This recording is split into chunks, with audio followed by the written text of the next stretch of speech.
Hi friends, இன்னைக்கு வீடியோவில் நம்ம பார்க்க போகிறது ஆன்லைனில் எப்படி மியூச்சுவல் ஃபண்ட் ஓப்பன் பண்ணுறதுன்னு. அந்த மியூச்சுவல் ஃபண்ட் ஸ்கீமை எப்படி சூஸ் பண்ணுறதுன்னு என்னோட லாஸ்ட் வீடியோவில் சொல்லியிருப்பேன். அந்த வீடியோ பார்க்காதவங்களுக்கு அந்த வீடியோவோட லிங்க்கை டிஸ்கிரிப்ஷனில் கொடுத்துருக்கேன். மறக்காமல் அந்த வீடியோவை பார்த்துட்டு இந்த வீடியோவை பாருங்கள். வாங்க வீடியோக்குள்ளே போகலாம். எந்த ஒரு ஆன்லைன் டிரான்சாக்ஷனுக்கும் இல்லை இன்வெஸ்ட்மெண்ட்டுக்கும் நமக்கு ஒரு அக்கௌண்ட் வேணும். ஸோ ஒரு மியூச்சுவல் ஃபண்ட் ஸ்கீமில் இன்வெஸ்ட் பண்ண போகிறீங்கன்னா அந்த கம்பெனியோட வெப்சைட்டில் உங்களுக்கு ஒரு அக்கௌண்ட் க்ரியேட் பண்ணணும். இல்லைனா நீங்கள் ஜீரோதாவில் அக்கௌண்ட் க்ரியேட் பண்ணிக்கலாம். பட் நான் ப்ரிஃபர் பண்ணுறது ஜீரோதா. ஏன்னா ஜீரோதா தான் one of the best online stock brokers. இந்த ஜெரோதாவில் அக்கௌண்ட் க்ரியேட் பண்ணால் என்ன பெனிஃபிட் பார்த்தீங்கன்னா, இதை 2-in-1 அக்கௌண்ட்டாக யூஸ் பண்ணிக்கலாம். அதாவது ஷேர் மார்க்கெட்டில் நீங்கள் ட்ரேட் பண்ணவும் யூஸ் பண்ணிக்கலாம், இல்லை மியூச்சுவல் ஃபண்டில் இன்வெஸ்ட் பண்ணவும் யூஸ் பண்ணிக்கலாம். அதாவது ட்ரேடிங் அண்ட் டிமேட் அக்கௌண்ட்டாகவும் யூஸ் பண்ணிக்கலாம். இதோட இன்னொரு பெனிஃபிட் என்னென்னு பார்த்தீங்கன்னா, ஸ்டாக்ஸ்லையும் மியூச்சுவல் ஃபண்ட்லையும் இன்வெஸ்ட் பண்ணுறதுக்கு டிரான்சாக்ஷன் சார்ஜஸ்ன்னு ஒன்று பிடிப்பாங்க. அந்த டிரான்சாக்ஷன் சார்ஜஸ் இதில் கம்மி. அந்த டிரான்சாக்ஷனுக்கு எவ்வளோன்னு பார்த்தீங்கன்னா, பர் டெபிட் டிரான்சாக்ஷனுக்கு 20 rupees சார்ஜ் பண்ணுவாங்க. சரி, இந்த ஜீரோதாவில் அக்கௌண்ட் ஓப்பன் பண்ணுறதுக்கு எவ்வளோ சார்ஜஸ்ன்னு பார்க்கலாம். நீங்கள் கமோடிட்டி அக்கௌண்ட் ஓப்பன் பண்ணணும், அதாவது கோல்டு, சில்வர் அண்ட் மெட்டல்ஸ் இந்த மாதிரிலாம் ட்ரேட் பண்ணணும்னு நினச்சிங்கன்னா அதுக்கு 200 rupees சார்ஜ் பண்ணுவாங்க. நீங்கள் demat account and trading account open பண்ணணும்னா அதுக்கு 400 rupees சார்ஜ் பண்ணுவாங்க. அண்ட் டிமேட் அக்கௌண்ட்டோட ஆனுவல் மெயின்டெனன்ஸ் சார்ஜ்னு பார்த்தீங்கன்னா 300 rupees + 18% GST. ஸோ இந்த மெயின்டெனன்ஸ் சார்ஜ் எதுக்குன்னு பார்த்தீங்கன்னா, நீங்கள் ஏதாவது ஸ்டாக்ஸ் பர்ச்சேஸ் பண்ணிங்கன்னா இல்லை மியூச்சுவல் ஃபண்ட் ஏதாவது வாங்கினீங்கன்னா இது எல்லாமே உங்களோட டிமேட் அக்கௌண்ட்டில் சேவ் ஆகியிருக்கும். அந்த டிமேட் அக்கௌண்ட்டை மெயின்டைன் பண்ணுறதுக்கு அவங்க ஆனுவலி, அதாவது பர் இயர்க்கு 300 rupees சார்ஜ் பண்ணுவாங்க. சரி, வாங்க ஜீரோதாவில் ஆன்லைனில் அக்கௌண்ட் ஓப்பன் பண்ணுறதுக்கு என்னென்ன டாக்குமெண்ட்ஸ்லாம் தேவைன்னு பார்க்கலாம்.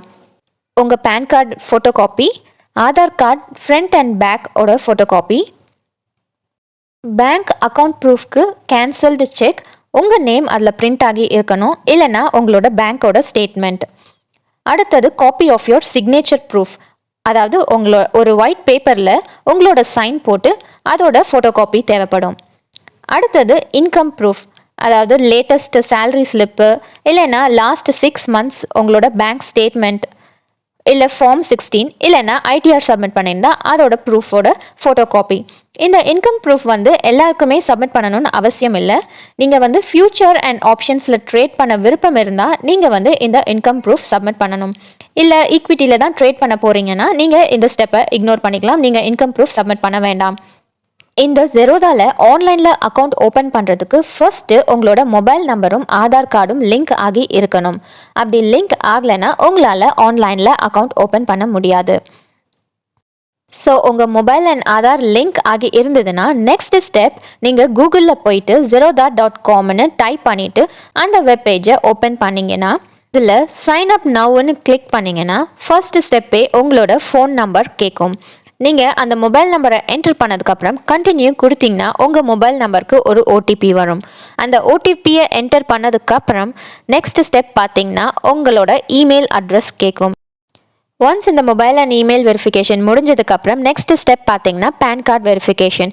அதுக்கு உங்களோட PAN card number and date of birth enter பண்ண சொல்லியிருப்பாங்க. அதை என்டர் பண்ணதுக்கப்புறம் கண்டினியூ கொடுத்தீங்கன்னா அடுத்த பேஜ் ஓப்பன் ஆகும். அதில் ஃபீஸ் பே பண்ண சொல்லும். அதாவது நீங்கள் கமோடிட்டி ஒரு ட்ரேடிங் அக்கௌண்ட் எந்த அக்கௌண்ட் ஓப்பன் பண்ண போகிறீங்களோ அதுக்கான ஃபீஸை பே பண்ணணும். UPI மூலியமாக இல்லை நெட் பேங்கிங் மூலியமாக பே பண்ணணும். ஒன்ஸ் இந்த ஸ்டெப் முடிஞ்சதுக்கப்புறம் நெக்ஸ்ட்டு கனெக்ட் டு டிஜி லாக்கர்னு ஒன்று இருக்கும். அந்த பட்டனை கிளிக் பண்ணிங்கன்னா டிஜிட்டல் லாக்கருக்கு கனெக்ட் ஆகும். அதில் உங்களோட ஆதார் கார்டு நம்பரை என்டர் பண்ண சொல்லும். அதை என்டர் பண்ணிவிட்டு சப்மிட்னு கிளிக் பண்ணணும். இந்த டிஜி லாக்கர்னா என்னன்னு பார்த்தீங்கன்னா, இது ஒரு கவர்மெண்ட் போர்ட்டல். இதில் யூசர், அதாவது உங்களோட ஆதார் கார்டு டீட்டெயில்ஸ் அண்ட் உங்களோட linked mobile number, address, name, இந்த மாதிரி உங்களோட எல்லா இன்ஃபர்மேஷன்ஸும் இதில் இருக்கும். இதை வச்சு தான் அவங்க வெரிஃபை பண்ணுவாங்க. ஒன்ஸ் இந்த டிஜி லாக்கருக்கு கனெக்ட் பண்ணதுக்கப்புறம் நெக்ஸ்ட்டு அலோவ்னு ஒரு பட்டன் இருக்கும். அதை கிளிக் பண்ணணும். இது எதுக்குன்னா, உங்கள் ஜெரோதா அக்கௌண்ட்லேருந்து டிஜி லாக்கருக்கு அக்சஸ் பண்ணி உங்களோட ஆதார் காப்பியை புரோக்கருக்கு ஷேர் பண்ணும். ஸோ ஒன்ஸ் புரோக்கர் உங்கள் ஆதார் கார்டு டீட்டெயில்ஸை ஆன்லைனில் வெரிஃபை பண்ணதுக்கப்புறம் அடுத்த ஸ்டெப் உங்களோட பர்சனல் டீட்டெயில்ஸை என்டர் பண்ணுறது. அதில் உங்கள் bank details, background information, tax, இந்த மாதிரி டீட்டெயில்ஸ் எல்லாம் கொடுத்துட்டு கண்டினியூன்னு கொடுங்க. நெக்ஸ்ட் ஸ்டெப் பார்த்தீங்கன்னா ஒரு பேஜில் ஓடிபி நம்பர் டிஸ்பிளே ஆகும். அந்த ஸ்க்ரீனில் டிஸ்பிளே ஆகிற நம்பரை நீங்கள் ஒரு ஒயிட் பேப்பரில் கிளியராக எழுதி வச்சுக்கோங்க. இது எதுக்குன்னா இன் பர்சன் வெரிஃபிகேஷன், அதாவது ஐபிவின்னு சொல்லுவாங்க. ஸோ நெக்ஸ்ட் ஸ்டெப் வந்து ஐபிவி வெரிஃபிகேஷன். ஸோ இதில் என்ன பண்ணுவாங்கன்னு பார்த்தீங்கன்னா வெப்கேம் மூலயமா உங்களை ஃபோட்டோ எடுப்பாங்க. ஸோ இதுக்கு வந்து நீங்கள் ஏற்கனவே உங்கள் ஒயிட் பேப்பரில் ஓடிபி நம்பர் எழுதி வச்சுருப்பீங்க. அந்த நம்பரும் நீங்களும் தெரிகிற மாதிரி கிளியராக வெப்கேமில் உட்காந்துட்டு கிளிக் ஆன் கேப்சர் இல்லைனா அலோவ் டு டேக் ஃபோட்டோ கொடுத்தீங்கன்னா உங்கள் இமேஜ் வந்து அப்லோட் ஆகும். ஸோ நெக்ஸ்ட் பார்த்தீங்கன்னா கண்டினியூன்னு கொடுத்துட்டு அடுத்த பேஜ் வந்து உங்களோட நெசசரி டாக்குமெண்ட்ஸ்லாம் அப்லோட் பண்ணுறது. ஸோ நான் ஏற்கனவே சொன்ன மாதிரி PAN card, bank details, signature proof, income proof இந்த மாதிரி டாக்குமெண்ட்ஸ் எல்லாம் அப்லோட் பண்ணிவிட்டு நெக்ஸ்ட்டு சைன் பட்டன் ஒன்று இருக்கும்.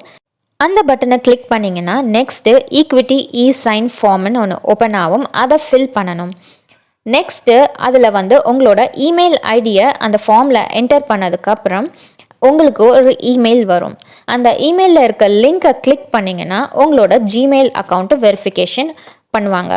ஸோ ஒன்ஸ் இந்த இகேஒய்சி அண்ட் ஜிமெயில் வெரிஃபிகேஷன் முடிஞ்சதுக்கப்புறம் நெக்ஸ்ட் ஸ்டெப்பு பார்த்தீங்கன்னா சைன் பேஜில் இருக்கிற இன்ஸ்ட்ரக்ஷன்ஸ் எல்லாம் அண்ட் கேஒய்சி ஃபார்மில் இருக்கிற டீட்டெயில்ஸ் எல்லாம் செக் பண்ணிவிட்டு சைன் அப் பட்டன் இருக்கும், அந்த பட்டனை கிளிக் பண்ணுங்கள்.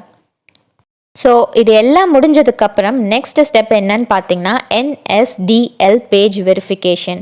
அதில் உங்களோட ஆதார் கார்டு நம்பரை என்டர் பண்ணதுக்கப்புறம் உங்களுக்கு ஒரு ஓடிபி நம்பர் வரும். அந்த ஓடிபியை நீங்கள் என்டர் பண்ணதுக்கப்புறம் கம்ப்ளீட் என்எஸ்டிஎல் பேஜ் வெரிஃபிகேஷன் வரும். ஸோ அதை முடித்ததுக்கப்புறம் ஃபினிஷ் பட்டனை கிளிக் பண்ணுங்கள்.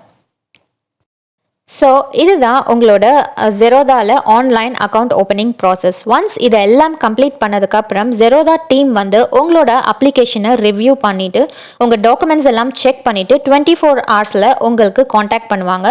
இல்லைனா 2 to 3 ஒர்க்கிங் டேஸில் உங்களுக்கு வந்து ஜிமெயிலில் யூசர் ஐடி வித் பாஸ்வேர்ட் வரும். ஸோ விச் மீன்ஸ் உங்களுக்கு ஜெரோதா அக்கௌண்ட்டை க்ரியேட் ஆகிடுச்சின்னு அர்த்தம். ஸோ நெக்ஸ்ட் ஸ்டெப் இந்த யூசர் ஐடி அண்ட் பாஸ்வேர்டு வச்சு நீங்கள் ஜெரோதாவில் லாகின் பண்ணிங்கன்னா இந்த மாதிரி நிறையா ஆப்ஷன்ஸ் காட்டும். அதாவது கைட், அதை கிளிக் பண்ணிங்கன்னா நீங்கள் ட்ரேட் பண்ணலாம். நீங்கள் மியூச்சுவல் ஃபண்டில் இன்வெஸ்ட் பண்ண போகிறதுக்கு காயின் அப்படின்னு ஒரு ஆப்ஷன் இருக்கும். அதை கிளிக் பண்ணிங்கன்னா உங்களுக்கு இந்த பேஜ் ஓப்பன் ஆகும். நீங்கள் எந்த மியூச்சுவல் ஃபண்ட் ஸ்கீமில் இன்வெஸ்ட் பண்ண போகிறீங்களோ அந்த பேரை இந்த சர்ச் பட்டனில் டைப் பண்ணி சர்ச் பண்ணிங்கன்னா அதோட டீட்டெயில்ஸ் எல்லாம் உங்களுக்கு காட்டும். ஸோ அந்த ஸ்கீமில் இன்வெஸ்ட் பண்ணுறதுக்கு நீங்கள் வந்து இதில் பைன்னு ஒரு பட்டன் இருக்கும். அந்த பட்டனை கிளிக் பண்ணிங்கன்னா நீங்கள் லம்சமாக எவ்வளோ வேணால் நீங்கள் டெபாசிட் பண்ணிக்கலாம். ஸோ பை கொடுத்தோடனே இந்த பேஜ் ஓப்பன் ஆகும். இதில் வந்து நீங்கள் எவ்வளோக்கு பர்ச்சேஸ் பண்ண போகிறீங்களோ அந்த அமௌண்ட்டை என்டர் பண்ணிவிட்டு பை நவுன்னு கொடுக்கணும். ஸோ இந்த ஆப்ஷன் எதுக்குன்னு பார்த்தீங்கன்னா உங்ககிட்ட எப்போல்லாம் மணி இருக்கோ அப்போல்லாம் இதன் மூலயமா நீங்கள் இன்வெஸ்ட் பண்ணிக்கலாம். நெக்ஸ்ட் ஆப்ஷன் பார்த்தீங்கன்னா இது பக்கத்தில் சிப்புன்னு ஒரு பட்டன் இருக்கும். அந்த பட்டன் நீங்கள் எதுக்கு யூஸ் பண்ணணும்னு பார்த்தீங்கன்னா நீங்கள் மந்த்லி இன்வெஸ்ட் பண்ண போகிறீங்கன்னா இந்த சிப் மூலயமா நீங்கள் இன்வெஸ்ட் பண்ணலாம். அதாவது ஃபார் எக்ஸாம்பிள் இப்போது நீங்கள் வந்து மந்த்லி 500 rupees நீங்கள் இந்த மியூச்சுவல் ஃபண்டில் இன்வெஸ்ட் பண்ணணும்னு நினச்சிங்கன்னா இந்த சிப் பட்டனை கிளிக் பண்ணிங்கன்னா இந்த பேஜ் ஓப்பன் ஆகும். அதில் வந்து நீங்கள் மந்த்லி எந்த டேட்டில் வந்து நீங்கள் இன்வெஸ்ட் பண்ண போகிறீங்கன்ட்டு அந்த டேட்டை சூஸ் பண்ணிங்கன்னா மந்த்லி அந்த 500 rupees அவங்க டெபிட் பண்ணிக்குவாங்க உங்கள் அக்கௌண்ட்டில் இருந்து. ஸோ இதன் மூலயமா நீங்கள் வீட்டில் இருந்துகிட்டே ஈஸியாக நீங்கள் மியூச்சுவல் ஃபண்ட் ஸ்கீமில் டைரெக்டாக இன்வெஸ்ட் பண்ணலாம். இந்த வீடியோ உங்களுக்கு ரொம்பவே யூஸ்ஃபுல்லாக இருக்கும்னு நம்புகிறேன். இதே மாதிரியே நிறைய யூஸ்ஃபுல்லான இன்ஃபர்மேட்டிவான வீடியோஸை நீங்கள் பார்க்கணும்னா இந்த வீடியோவை லைக் பண்ணிவிட்டு என் சேனலை சப்ஸ்கிரைப் பண்ணுங்கள். அப்போ தான் என்னோடய அப்கமிங் வீடியோஸ் எல்லாம் உங்களுக்கு நோட்டிஃபிகேஷனில் வரும்.